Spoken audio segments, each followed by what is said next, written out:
हमारा टॉपिक कौन सा चल रहा है इस time? Active and passive voice, जिसमें हम बेटा स्टडी कर चुके थे। कल मैंने आपको एक्टिव वॉइस बताया था कि जिस सेंटेंस में सब्जेक्ट कार्य करता हो उसे एक्टिव वॉइस कहते हैं, और जिसमें ऑब्जेक्ट कार्य करता हो उसे पैसिव वॉइस कहते हैं। ठीक है, फिर मैंने आपको बेटा रूल्स में फॉर्मूला बताया था कि पैसिव वॉइस बनाने के लिए कौन सा फॉर्मूला यूज करोगे। तो बेटा फॉर्मूला था ऑब्जेक्ट का subject plus helping verb plus third form plus other plus by plus subject का ऑब्जेक्ट।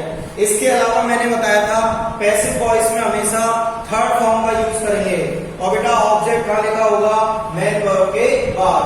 और यदि एक्टिव वॉइस नेगेटिव है तो आपको पैसिव वॉइस में हेल्पिंग वर्ब के बाद क्या लगाना है? नॉट लगाना है। अब बात आती है बेटा, आपको यहाँ दो चीजों की जरूरत पड़ेगी, ऑब्जेक्ट का सब्जेक्ट और सब्जेक्ट का ऑब्जेक्ट। तो इन चीजों को पहले ही आप सीख लीजिए कि सब्जेक्ट का ऑब्जेक्ट क्या होता है। जैसे सब्जेक्ट होता है बेटा आई, तो आई का ऑब्जेक्ट क्या होता है? मी। ठीक है, अब आपको दोनों तरफ से जरूरत पड़ेगी। अगर ऑब्जेक्ट में मी आएगा तो ऑब्जेक्ट का सब्जेक्ट भी लिखोगे, तो मी की जगह क्या लिखोगे? आई। और अगर सब्जेक्ट आई आया है तो उसका ऑब्जेक्ट मी। दूसरा है बेटा बी, और बी का ऑब्जेक्ट क्या होता है? अस। नंबर थर्ड यू, यू का ऑब्जेक्ट क्या होता है? यू।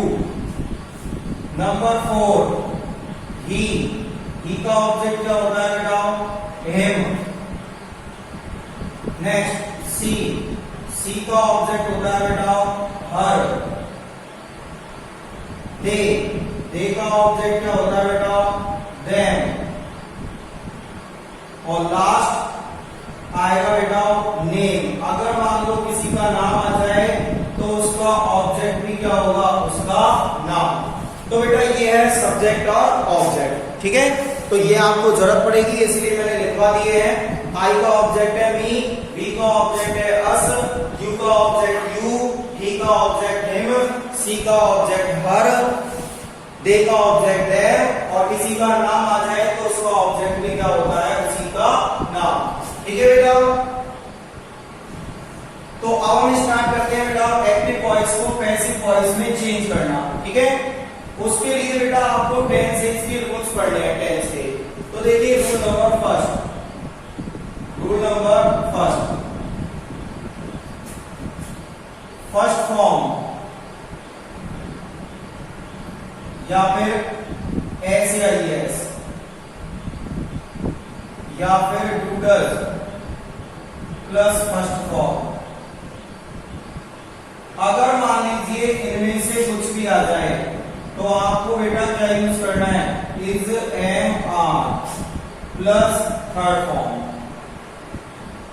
हालांकि मैंने आपको बता दिया है पैसिव वॉइस में हमेशा एक ही फॉर्म यूज की जाती है।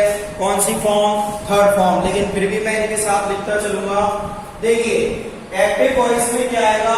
या तो फर्स्ट फॉर्म या फिर एस या ईएस या फिर डूडल्स के साथ में फर्स्ट फॉर्म आएगी। तो आप जब पैसिव वॉइस बनाओगे तो कौन सी हेल्पिंग वर्ब यूज करोगे? इज एम आर, और उसके साथ फॉर्म कौन सी यूज करोगे? Third form. तो बेटा इसको एग्जांपल से समझो। जैसे मैंने आपको शुरू में एक एग्जांपल लिया था एक्टिव वॉइस और पैसिव वॉइस के लिए, राम प्लेज हॉकी। अब देखिए बेटा उसका पैसिव वॉइस कैसे बना था। ठीक है, क्या देखेंगे? पैसिव वॉइस कैसे बना था। देखिए बेटा पैसिव वॉइस बनाने के लिए सबसे पहला जो काम होता है वो होता है बेटा ऑब्जेक्ट ढूंढना। क्या होता है? ऑब्जेक्ट ढूंढना। तो सबसे पहले इसमें बेटा ऑब्जेक्ट होती है। देखिए राम क्या है? सब्जेक्ट। ये क्या है? Main verb. और मेन वर्ब के बाद हमेशा क्या लिखा होता है? ऑब्जेक्ट लिखा होता है। क्या लिखा होता है? ऑब्जेक्ट। एक चीज ध्यान रखिएगा बेटा, अगर उधर टाइम वर्ड आता है तो टाइम वर्ड कभी भी ऑब्जेक्ट नहीं होता। जैसे मान लीजिए इसमें मैंने डेली टाइम वर्ड यूज कर लिया तो बेटा ये कभी भी ऑब्जेक्ट नहीं होगा।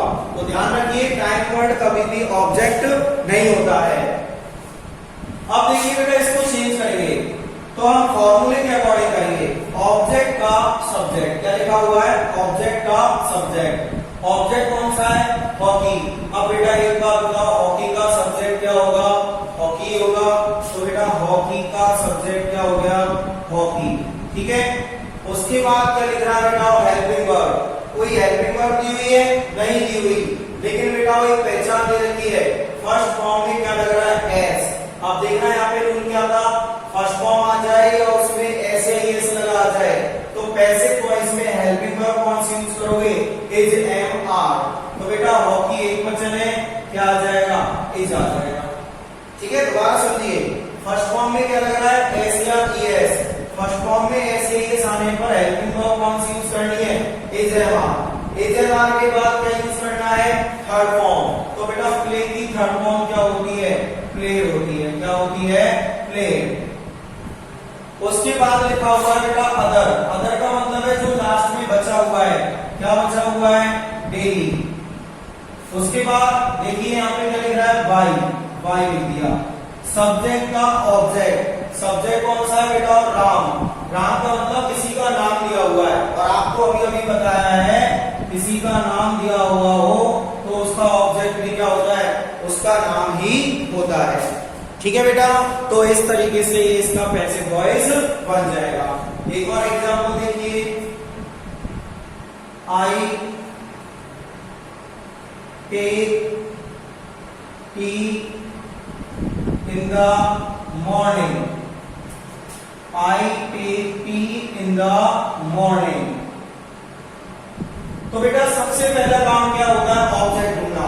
ऑब्जेक्ट ढूंढिए, देखो सब्जेक्ट, मेंबर और टी क्या हो जाएगा, ऑब्जेक्ट। ठीक है, और इन द मॉर्निंग समय का शब्द है, इसीलिए ऑब्जेक्ट नहीं होगा। तो फॉर्मूले के अकॉर्डिंग चलो, ऑब्जेक्ट का सब्जेक्ट, टी का सब्जेक्ट भी क्या होगा बेटा, टी होगा। उसके बाद हेल्पिंग वर्ब। अब हेल्पिंग वर्ब तो यहाँ है नहीं, लेकिन ये कौन सी फॉर्म है बेटा, फर्स्ट फॉर्म। फर्स्ट फॉर्म आने पर हेल्पिंग वर्ब कौन सी यूज की जाती है, इज, एम, आर। टी एक वचन है, इसीलिए क्या आ जाएगा, इज। इज, एम, आर के बाद थर्ड फॉर्म। टेक की थर्ड फॉर्म क्या होती है, टेकन। अदर, अदर में क्या बचा हुआ है, इन द मॉर्निंग। अदर में क्या बच रहा है बेटा, इन द मॉर्निंग। उसके बाद क्या लिखेंगे, वाई। क्या लिख देंगे, वाई। फिर सब्जेक्ट का ऑब्जेक्ट, सब्जेक्ट कौन सा है, आई। और बेटा अभी टेबल बनवाई थी, आई का ऑब्जेक्ट क्या होता है, मी होता है। आई का क्या लिखेंगे, ऑब्जेक्ट। आई का ऑब्जेक्ट क्या होता है बेटा, मी होता है। तो इस तरीके से ये चेंज होंगे, लिख लीजिए।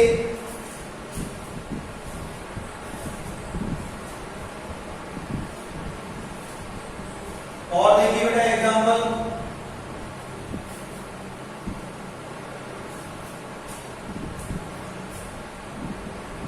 he does not help me। ठीक है, ये आया बेटा। तो सबसे पहला काम क्या, ऑब्जेक्ट ढूंढना। Subject, helping verb, not, main verb, object. तो बेटा ऑब्जेक्ट कौन सा आया होगा इसमें, मी। ऑब्जेक्ट कौन सा है, मी। और हमें क्या लिखना होता है, ऑब्जेक्ट का सब्जेक्ट।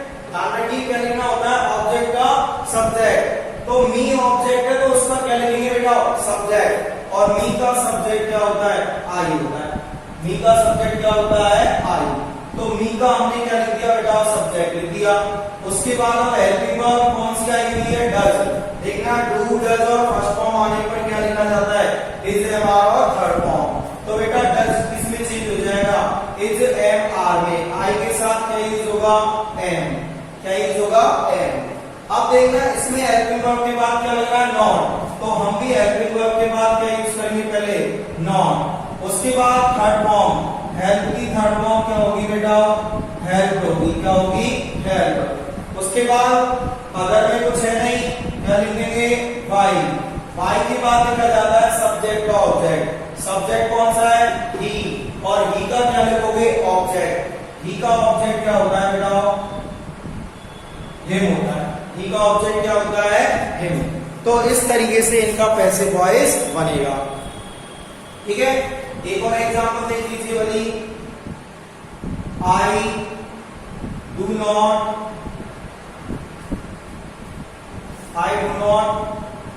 eat the fruits।